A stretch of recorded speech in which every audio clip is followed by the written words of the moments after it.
Tayo sa palengke nila. So, pakita ko ang palengke nila. Malinis. Parang sa atin, may mga restaurants. May mga paninda din ganito. So, ganito yung ano nila. Malinis. Ayan, nakasalamin, nakabubog. Sabado ngayon, so maraming namamalingki. Yun lang ang araw nila, parang sa atin. Oh, maririnig iba-ibang lahi dito. Ayan. Wala silang yung wet market na tulad sa ating madumi. Yung wet market nila dito ay malinis. Punta doon tayo sa Villaria shop kasi mayroong libre akong longganisa. At ayan, mayroon akong free longganisa sa Villaria. So, mataas yung padala nila. Ito yun ah. Mataas yung padala nila. 63.5. Ayan na si Kuya. May-ari.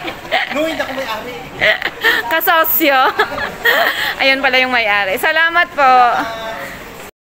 So, ito yung nakuha ako. Pork longganisa with garlic. Mukhang masarap to. So, guys, baka mayroong nagkikrave dyan. Bumili na sa Villaria. So, ganito. Kuya, bibili tayong isda. Yung Gigi na isda. Punta tayo sa bilihan mo ng isda. So, bibili kami ng isda at gusto ko ng isda ngayon. So, ito yung mga isdaan, naka-frozen. Yung mga isda. So, dinidefrost lang yan. So, ito, maraming tao talaga pag. So, malaki itong palengke dito sa aming area. Sa Cuatro Caminos.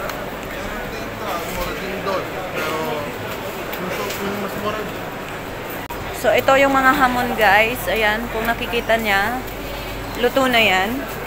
Na-cure na. O, ito, alak. Ito, prutasan. Halo-halo yung kanyang paninda. So, wala siyang area na isdaan-isdaan lang. Ito ay mga frozen. So, hindi katulad sa atin na fresh. Maraming customer. Ito yung binili ko. 249 ang kilo. Uwi na kami. Nakabili na kami ng Gigi. So, ito lang naman yung favorite ko. Na isda, maliliit lang. So guys, mayroon din ditong niyog, ayan, gabi, balinghoy.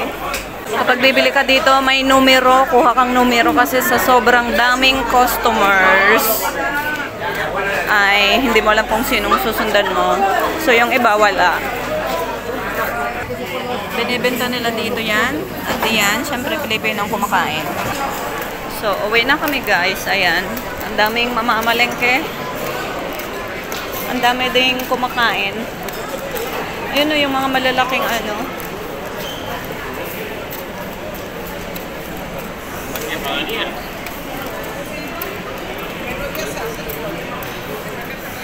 Parang Pilipinas lang. Marinig mo lang Castellano. Ayan. So, hello guys. Magluluto tayo ng sinaing na isda. Alam niyo ba yun? So, ang aking ingredients lang ay bawang at saka dried ano ba to? Kamyas. So, kalamyas to. Naalala ko nung ako'y sa amin. Sa Semara. Ang dami nito. So, atin lang tong ilalagay. Pitpitin natin ng maganda. So, ito lang yung ating lahok.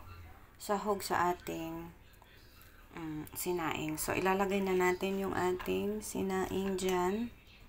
Ayan. So, ayan. Ating pagsamasamahin siya dyan. Atin ng asin at saka tubig. Then, ating isasalang siya ng mga 1 hour mahigit. Ayan. Tapos, lagyan natin ng water. Ayan. So, pantay lang natin. Ayan, okay na yan.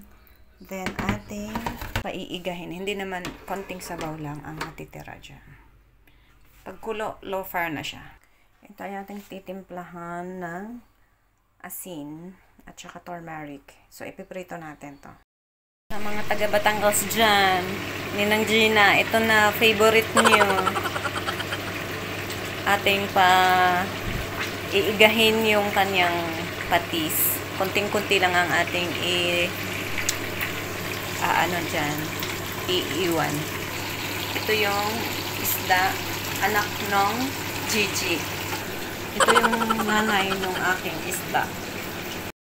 Lunch. Ante, kain na! Ang salad ni ate.